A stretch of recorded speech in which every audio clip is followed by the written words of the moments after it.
그런 성탄절을 맞이했으면 좋겠습니다. 오늘 본 말씀을 통해서 스로보닉의 여인의 믿음에 관한 이야기를 나누려고 합니다. 지난 우리는 예수님은 장로들의 유전을 비판하셨다는 사실에 대해서 살펴보았죠. 이 유전, 미쉬나에 대한 이야기였어요. 사람이 어떻게 하면 신앙생활을 잘 할 수 있는가에 대한 신앙 규범이라고 설명을 드렸죠.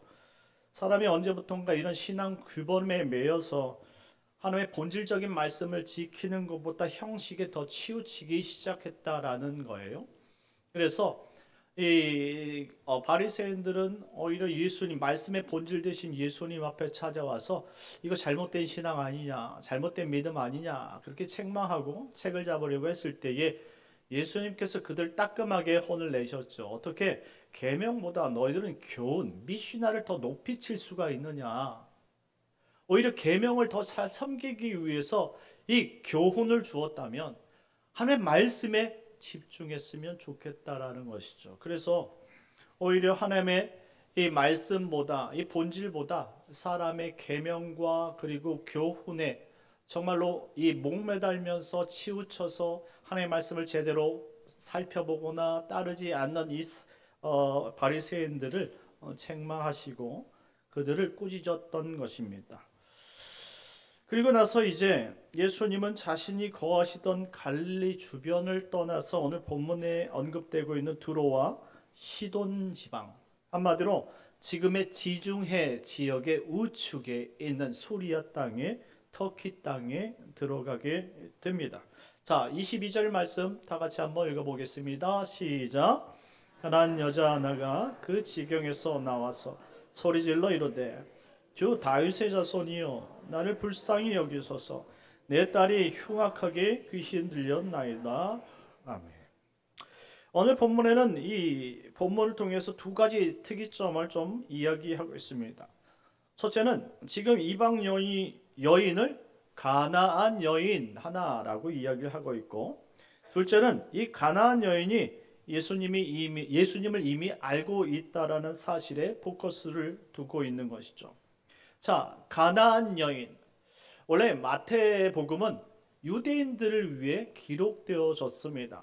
그래서 이 유대인들 사상 가운데는 선택받은 유대인이든지 아니면 이방이든지 이런 이분법적 사고방식을 가지고 있기 때문에 자신이 선민하니 이스라엘 백성이 아니면 다 이방 여인이에요. 그 이방 여인을 다 가나안이라고 이야기하고 있는 것입니다. 이 둘째는 그럼에도 불구하고 하나님께서 그것에 은혜를 베풀어 주신 것이죠. 간절한 사람들이 더 하나님께 매어 달리는 것입니다. 그런 이방 지역에 예수님이 그리스도라는 사실이 퍼져나가기 시작한 것입니다. 그래서 지역적으로 환경적으로 예수님을 알 수 없는 지역이지만 오히려 이 이스라엘 경내의 이스라엘 유대인들보다 더 많은 사람들이 예수에 대한 소식을 알고 접하고 있었다라는 것입니다. 자, 가나안 여인이라고 언급하고 있는데 이 마가복음 7장 26절 말씀에 보면 이 유대인의 관점을 조금 넘어가서 이방인의 눈으로 본 마가복음을 보게 되어지면 이렇게 기록합니다. 그 여인은 헬라인이요 스로보닉의 족속이라 이렇게 이야기합니다. 헬라인이요 스로보닉의, 여기는 학자들이 담고 있는 말은 조금 더 포괄적이고 더 정확하게 설명한 겁니다. 이 헬라인이라 기록된 이 헬레니스라는 단어는 헬라어로 교육받은 사람을 의미하는 거예요. 그리고 이 스로보닉의 족속이라는 것은 두로 지방에 살고 있지만 왜 수리아 지역에 속한 사람이다 이런 의미를 담고 있어요. 자, 한마디로 마태가 생각했던 가나안 여인보다 이 마가 요한이 생각했던 이 가나안 여인은 헬라인이었고 스로보닉의 여인에 속한 사람이다라는 거예요. 한마디로 지리적으로 따지면은 이방인이 맞지만 그 이방 가운데서도 조금 다른 사람이다라는 사실을 지금 언급해 주고 있는 것입니다. 당시 교육을 받는 것은 노예나 일반 서민들은 불가능했던 시대였어요. 우리도 시간을 조금 많이 거슬러 올라가면 우리 어르신들은 그렇게 교육 수준이 높다고 말할 수가 없어요. 한마디로 먹고 살기에 바빴기 때문에, 그리고 환경적 요소 때문에 제약되어진 게 너무나 많기 때문에 여러분들 고등학교를 다닌다던가 그리고 대학교를 다니는 것은 그냥 그것은 남들의 이야기처럼 생각되던 때가 있었어요. 그게 바로 우리 부모님의 세대였습니다. 그래서 또 자녀들을 학교에 보낼 때 또 구별해서 보내지 않습니까? 지금 모두가 다 대학교까지 다 보내지만 그 당시에는 돈이 없기 때문에 돈을 벌기 위해서 그 여자들은 이 고등학교까지만 보냈던 시절이 있었어요. 그리고 고등학교에 보낼 때도요, 상업고등학교를 보내서 가사의 도움을 조금 더 받을 수 있도록 그렇게 설득했었지요. 그리고 아들이 있다면 그 아들에게 대학을 갈 수 있도록 그렇게 배려한 때가 있었습니다. 자, 그러면 그것보다도 훨씬 앞으로 올라가서 지금 이 소급해서 예수님 시대로 돌아간다면 그 당시 이런 학문도 발전하지는 못했겠지만 아무나 교육을 받을 수 없던 시대라는 것을 우리가 생각할 수 있는 거예요. 자, 그렇다면 이 헬레니스라는 이 여인은 헬라어로 이 철학을 배웠고 그런 헬레니즘의 그 영향을 받아서 체계화된 교육을 받았던 사람이라면 신분상 일반인이 아니란 사실을 추측할 수밖에 없는 거예요. 그래서 이 마태는 가나안 여인 이분법적으로 다 이방 여인이다라고 언급했겠지만 마가 요한은 그 여인은 이방 여인 가운데서 교육을 받은 다른 집안의 사람이다라고 말하는 거예요. 그래서 학식과 덕망을 갖춘 여인. 그래서 학자들은 이 여인을 두로 지역 이 베니게 공화국에 살고 있는 높은 시민계층의 여인으로 추측을 하는 것입니다. 자, 그런 상황 속에서 지금 이방까지 소식이 퍼져 있는 이 예수의 소문을 들었는데 이 여인 앞에 이걸 우연이라 말하기도 좀 애매하지만 필연적으로 예수님이 나타나셨다라는 사실이죠. 그때 이 여인이 사용되었던 그 언어가 무엇이냐면 주 다윗의 자손이라는 그러한 이 메시아에 대한 관용어였습니다. 여러분, 주 다윗의 자손이라는 단어는 한마디로 다윗의 이 가문을 통해서 이어올 메시아에 대한 설명이에요. 한마디로 이스라엘 사람들은 누구나 다 메시아는 왕의 가문을 가지고 오는데 다윗의 후손으로 올 것이다라는 예언을 듣고 배워왔어요. 그러니 모든 이스라엘 사람들이 메시아를 기다릴 때 다윗의 후손 메시아가 올 것이라는 사모함이 있었다 이 말이죠. 그럼에도 불구하고 오히려 이 이방인보다 이 유대인들은 그렇게 사용하기조차 상당히 꺼려했던 그 표현이 주 다윗의 자손입니다. 왜냐하면 혹시 이분을 주 다윗의 자손이라고 소개하거나 그렇게 믿었다가 오히려 그 사람이 인간이었다면은 그 다음에 이루어질 일들이 너무나 두려운 것이죠. 그리고 쉽게 하나님의 아들 메시아가 인간으로 오실 것에 대해서 생각하고 있지 않던 시대예요. 그러니 누가 과연 이스라엘 백성이라고 해서 예수님을 주 다윗의 자손이라고 부를 수 있었겠느냐 이 말입니다. 아무도 못 불렀다라는 거예요. 그리고 이것을 항상 감시하던 사람들이 있었는데 바리새인들이, 그 사람이 율법적으로 다 감시하고 예수님을 철저하게 막 못 믿도록 예수님께 나아가지 못하도록 방어막을 치고 있는 상황 속에서 이 유대인들은 아무 말도 하지 못했던 그때에 오늘 이방 여인으로서 주 다윗의 자손이라고 불렀다라는 것입니다. 한마디로 이 여인은 대담했다라는 사실을 알 수 있어요. 그리고 자신이 믿고 있는 이 믿음, 신념이 대단하다라는 사실을 오늘 보여주고 있습니다. 자, 그런데 문제는 이와 같은 믿음을 가진 여인의 간절한 요청에도 불구하고 예수님이 아무런 대응을 하지 않는다라는 사실입니다. 예수님께서 못 들으신 것일까요? 예수님께서 귀가 조금 먹어서 들리지 않으셨던 것일까요? 그건 아닙니다.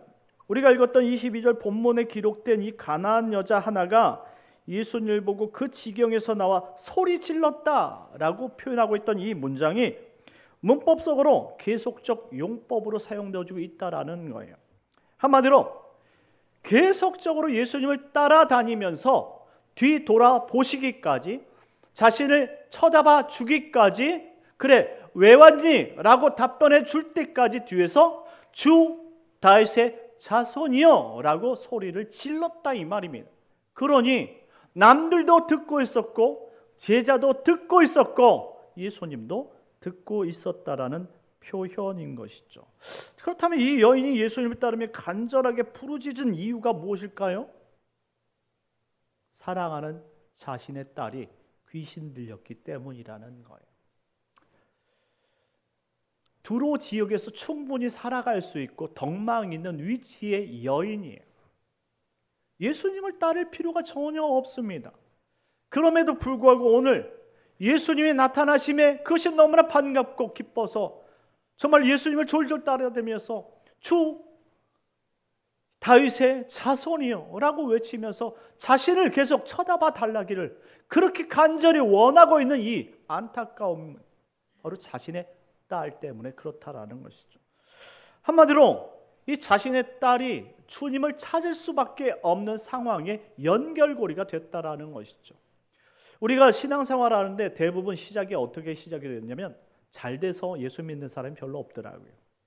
무엇인가 간절할 때 예수를 믿게 되는 거예요. 물론 어렸을 때부터 어머니 손을 붙잡고는 여러분들 그 유아 세례를 받은 우리 성도님들은 계속적으로 교회에서 살았기 때문에 이런 간절함에 대해서 잘 생각할 수 없겠지만, 이 유아 세례를 받지 않고 자신이 처음 예수를 믿는 사람들은 어떤 간절함이 생겼기 때문에 주님 앞에 나올 수밖에 없는 상황이 되었다라는 것이죠. 하나님은 이와 같은 상황을 통해서 예수 믿는 사람들을 부르신다라는 것을 보여주고 있습니다. 자, 그렇다면 이와 같은 상황 속에서 예수님은 다 알고 계시면서 왜 한 말씀도 하시지 않으시냐 이 말입니다. 23절 말씀 다 같이 읽겠습니다. 시작. 예수는 한 말씀도 대답하지 아니하시니 제자들이 와서 청하여 말하되 그 여자가 우리 뒤에서 소리를 지르오니 그를 보내소서. 아멘. 자, 지금 모든 사람들이 다 예수님 앞에 소리를 지르고 있는 이 여인의 음성을 듣고 있었다 이 말입니다. 그런데 그 정작 예수님께서 반응을 안 하니까 옆에 있는 제자들이 답답한 거예요. 그러니 이와 같은 이야기를 하는 것이죠. 예수님, 인지상정이라는 것이 있는데 저렇게 간절히 뒤에서 외치면 한번 얼굴이라도 봐줘야 되는 건 아니겠습니까? 옆에서 막 툭툭 찌르던 예수님 한번 뒤돌아서 한번 좀 알았다, 기도라도 좀 해준다던가 이 손을 얹어서 좀 위로라도 해주면 좋은 것 아니냐 이 말입니다. 그런데 예수님은 그렇게 하시지 않았어요. 우리 24절 말씀입니다. 24절 시작. 예수께서 대답하여 이르시되 나는 이스라엘 집에 잃어버린 양 외에는 다른 데로 보내심을 받지 아니하였노라 하시니. 아멘. 오히려 예수님께서는 더 벽을 세우시고 그리고 그 여인에게 냉소적인 반응을 보이기 시작했어요. 나는 이스라엘 집에 잃어버린 양 외에는 다른 데로 보내신 적이 없다. 난 잃어버린 이스라엘 백성을 만나러 온 것이지 이방 여인 만나러 온 것이 아니다. 이런 표현입니다. 아니 갑자기 왜 예수님께서 이스라엘의 잃어버린 양을 말씀하시는 것인지 아마 제자들은 의아했을 거예요. 어떻게 사람이 하나님의 높으신 그 뜻을 알 수 있겠습니까? 만일 예수님께서 하신 말씀이 맞다면 애써 이방 땅까지 찾아올 이유가 뭐가 있겠습니까? 지금 이스라엘만 해도 지금 찾아가서 정말 복음을 전해줄 것이 너무나 많은데 왜 목숨 걸고 너 유대인이야? 이렇게 가지고 이방인들에게 오히려 폭행을 당할 수 있는 그런 상황 속에 그것까지 찾아가시자 이 말이죠. 그러니 지금 앞뒤가 맞지 않은 상황에 도달했습니다. 그러니 제자들은 의아하겠죠. 이곳까지 찾아와서 잃어버린 이스라엘 어린 양만 찾으신다면 도대체 지금 여길 왜 오셨을까 하는 생각입니다. 우린 신앙생활하다 보면 때론 이성적으로 도저히 이해할 수 없는 상황들을 맞닥뜨리곤 합니다. 이 정도로 잘 섬기고 봉사하면 적어도 저렇게 뺀질거리는 성도보다 저에게 그래도 은혜를 더 주시고 그리고 우리 가정에 복을 더 주셔야 되는 것 아닙니까? 그런데 왜 하나님 저 뺀질거리는 성도는 모든 일이 저렇게 만사형통하듯 보이고 저렇게 정말로 잘되게 보이면서 왜 나는 시간을 내고 물질을 들이고 정말로 헌신을 봉사하는데 왜 우리 자녀들은 이렇게 힘듭니까? 왜 우리 가정은 이렇게 어렵습니까? 왜 우리가 하는 일들은 이렇게 안 되냐 이 말입니다. 도저히 이해할 수 없어요 하나님. 오히려 예수 믿는다 하면 이와 같이 하나님께서 큰 은혜를 베풀어 주셔서 더 헌신하고 믿음으로 살려고 하는 이 사람들에게 더 축복해 주셔야지, 더 세상 사람들이 예수를 믿고 그리고 교회가 부흥하는 것 아니겠습니까? 이런 표현입니다. 그런데 하나님은 입을 다무시는 것이죠. 오히려 정말로 뺀질되는 사람, 신앙생활을 그냥 편하게 하는 사람, 그리고 자기 멋대로 신앙생활하는 사람이 그 가정이 더 잘 되고 그리고 오히려 더 행복해 보이는 모습을 보면서 괴리감을 느낀다 이 말이죠. 과연 이렇게까지 예수님을 믿고 따라야 하는가, 이런 생각에 도달하게 되는 것 아니냐 이 말입니다. 그런데 여러분들 오늘 본문에 25절 말씀 한번 읽어보도록 하겠습니다. 25절입니다. 시작. 여자가 와서 예수께 절하며 이르되 주여 저를 도우소서. 아멘. 할렐루야. 보통 이 정도 상황 되어지면 그 여자 신분과 상황 속에서 돌이켜 가면 돼요. 아니 침 뱉고 그냥 떠나가면 되지요. 아 더러워서. 아니 그럼 나는 그냥 돈이 없어, 내가 명예가 없어, 지위가 없어, 내가 가진 것으로 그냥 여기 이방 땅에 의사 찾아가서 고치면 되는 건 아니야? 툭툭 털어버리고 돌아가면 그뿐인 거예요. 이미 그 사람은 그 상황 속에서 가진 것이 있고 위치가 명예로운 곳에 있었던 여인이기 때문에 그냥 훌훌 털어버리고 가면 그뿐이라고요. 그런데 예수님께서 다른 사람들에게는 다 친절하게 대해주시면서 왜 그토록 이 여인에게만 쌀쌀맞게 구시냐 이 말이죠. 이해 가십니까? 왜 다른 사람들에게는 다 친절을 베푸시면서 오히려 이 이방 여인에게 그렇게 쌀쌀맞게 구시느냐 이 말입니다. 이유가 있기 때문이라는 것을 우리는 알 수 있어요. 이때 이 여인이 예수님께 더 다가서는 모습을 보입니다. 우리가 읽었던 25절 말씀에 예수께 절하며 이르되 주여 저를 도우소서라고 고백합니다. 그렇습니다. 이 여인은 예수님께서 외면하라고 할 때 더 가까이 가는 믿음을 보여주고 있어요. 진짜 하나님의 백성의 모습이 무엇인지를 지금 구별해주고 있는 거예요. 물론 하나님을 제대로 믿는 사람들이 더 잘 되고 그리고 정말 돈도 더 많이 벌고 더 건강하고 매사가 잘 되면 얼마나 좋겠습니까? 그런데요, 신앙생활에서 보면 아시겠지만 그렇지 않아요. 오히려 예수 잘 믿는 사람들이 더 곤고함에 취하고 여러 고난과 어려움에 봉착하게 됩니다. 항상 물질 때문에 고민해야 되고요, 자녀 문제 때문에 시달려야 되고 기도의 자리를 지켜야 된다는 것을 보여주고 있어요. 왜 그러냐 이 말입니다. 하나님 살아계신 건 맞냐 이 말입니까? 하나님께서 살아계시지 않기 때문에 예수 잘 믿는 사람들에게 이와 같은 고난을 주시는 것이 아니란 말씀이에요.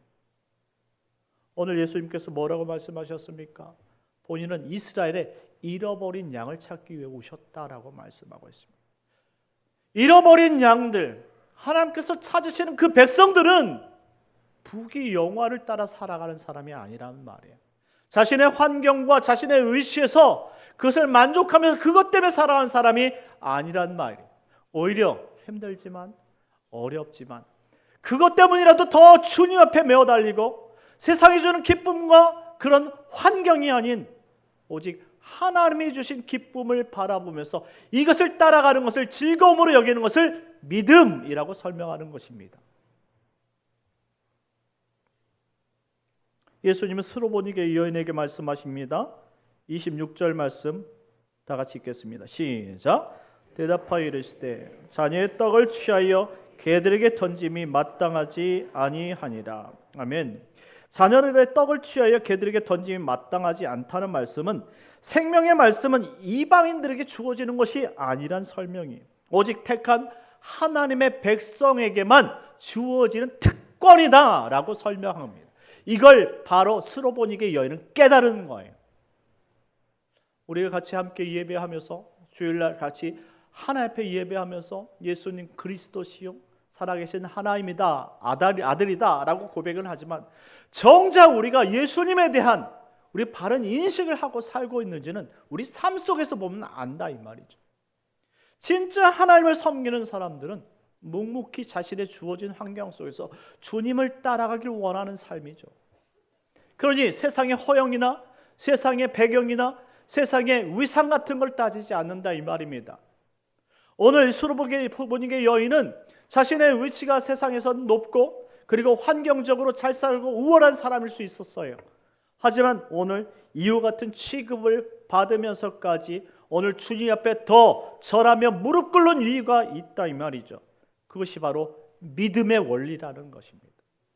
하나님의 백성들은 하나님께서 멀어지는 듯하면 더 하나님을 붙잡고 가까이 가는 줄 믿으시기 바랍니다. 한마디로 하나님의 택한 백성이 아니라면 절대 무릎 꿇을 수 없어요. 절대 주님 앞에 찾아올 수 없다 이 말입니다.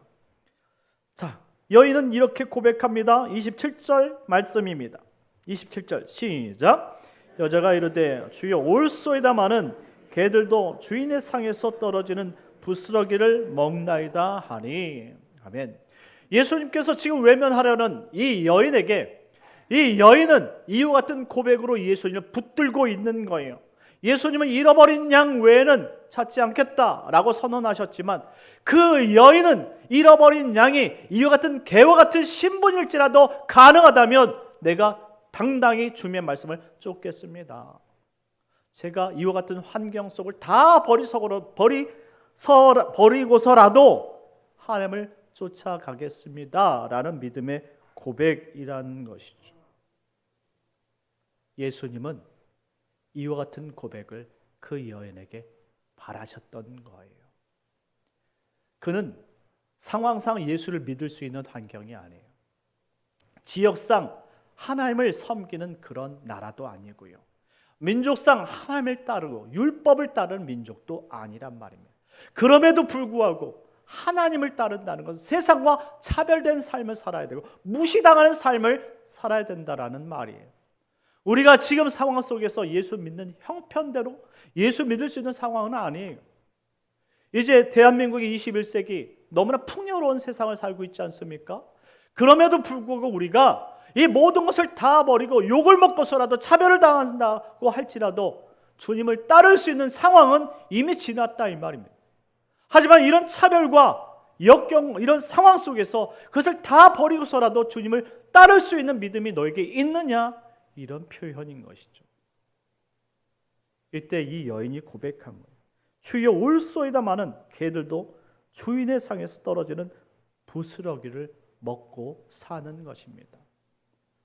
자신이 비록 세상에서 부유하나 주님이 연약한 개라고 부르신다면 저 또한 그 개가 되어서 주님께서 말씀하신 그곳까지 자기가 순종할 수 있는 자세를 가지고 있다라고 고백한 것이죠. 여러분들도 이와 같은 고백을 하실 수 있느냐 이 말입니다. 28절 말씀 다 같이 읽겠습니다. 28절 시작.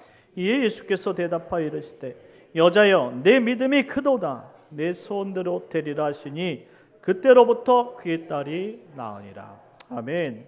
예수님은 그 여인의 믿음의 고백을 보았던 거예요. 중심을 보았던 거예요. 주님을 따르려는 마음의 간절함을 보았던 거예요. 그 환경이 아니라 그 시간을 그냥 가볍게 말로서 넘기려고 하는 그런 상황이 아니라 정말 주님을 섬기겠다는 그 믿음의 고백을 보았다라는 말씀입니다. 내 믿음이 크도다. 할렐루야. 어떠한 열악한 상황 속에서 그리고 어려운 상황 속에서 우리 이성으로는 도저히 그것을 감당할 수 없고 이해할 수 없는 상황일지라도 하나님의 살아계심을 그 존재를 믿고 우리가 믿음으로 따를 수 있는 성도가 되어 주님께서 원하시는 곳까지 낮아질 수만 있다면 하나님이 그 낮아진 그 자체 그곳에서 우리를 축복해 주시는 줄 믿으시기 바랍니다. 우리는 이 땅에 만족을 두는 사람들이 아니에요. 결국 우리는 하나님 나라를 꿈꾸는 사람들입니다.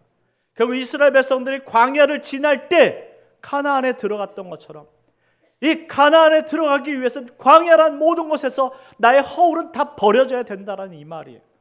내가 가지고 있는 이 세상의 모든 꿈, 야망, 이것이 중요한 것이 아니라 오직 가나안에 들어가기 위한 믿음, 나를 그곳에 들어가기 위해서 나를 인도해 주시는 그분을 믿는 그 믿음이 나에게 중요하다는 사실을 깨닫는 것, 이것이 우리가 이 땅에서 살아가야 될 신앙의 가치인 줄 믿으시기 바랍니다. 사랑하는 성도 여러분, 수르보니게 여인은 다른 환경 속의 사람이었지만 그의 사랑하는 딸의 아픔을 통해 예수님을 믿게 되고 예수님을 따르는 하나님의 백성이 된 것입니다. 혹시 우리의 어려운 상황과 형편 때문에 주님을 외면하거나 떠나려 하시는 분이 계십니까? 2024년도 이제까지만 하나님 앞에 봉사하고 2025년부터 모든 것을 내려놓고 쉬고 싶은 분이 계시냐 이 말입니다. 오늘 수르보니게 여인의 믿음을 보십시오. 외면한 상황 속에서 이 수르보니게 여인은 오직 하나님을 섬기는 것을 즐거워하여 자신의 모든 환경을 내려놓은 참된 믿음을 통해 예수님이 축복하셨다면 상황을 보지 말고 우리를 이끄시고 우리를 구원해 주시는 예수님을 보는 복된 성도님들 되시길 예수님의 이름으로 축원합니다. 오늘 이 시간 잠시 기도합시다. 하나님, 2024년 마무리합니다.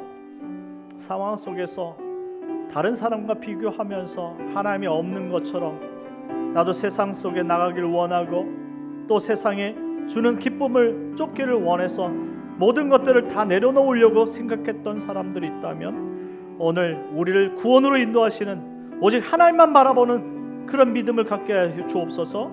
주님을 보고 또 2025년도 믿음을 가지고 살아갈 수 있는 온전한 믿음, 인내하는 믿음을 주옵소서. 우리 다 같이 주여 한번 드시고 기도하도록 하겠습니다. 주여 하나님 아버지, 오늘 수르보니게 여인의 믿음을 통해서 아버지 상황이 아니라 우리 생명을 이끄신 예수님 바라보는 것이 가장 중요하다는 사실을 깨닫게 하여 주옵소서. 하나님, 외면한 듯하여도 항상 나와 같이 동행하시는 그 주님을 포기하지 않게 하시고 주님으로 기뻐하며 감사하며 살아갈 수 있는 저희들 되게 하여 주시옵소서. 하나님 은총을 베풀어 주시고 예수로 기뻐하며 오늘 회복되어지고 2025년도도 하나님 책임감을 다해 주께 영광 돌리는 복된 성도들이 되게 하여 주옵소서. 예수님의 이름으로 기도합니다. 참 좋으신 하나님, 은혜를 감사합니다. 오늘 수르보니게 여인의 믿음을 통해서 하나님, 우리의 부족한 믿음을 하나님 용서해 주시옵시고 하나님 환경 보는 것이 아니라 우리를 구원해 오신 그 예수님을 바라보면서 하나님 아버지, 우리가 천국에 이르기까지 주님 따라가는 귀한 인생 되게 하여 주시옵소서. 하나님, 주님 앞에 하나님 감사하며 사는 인생이 되고 주님 앞에 열매 맺는 인생이 되게 하여 주시옵소서. 예수님의 이름으로 기도드리옵나이다.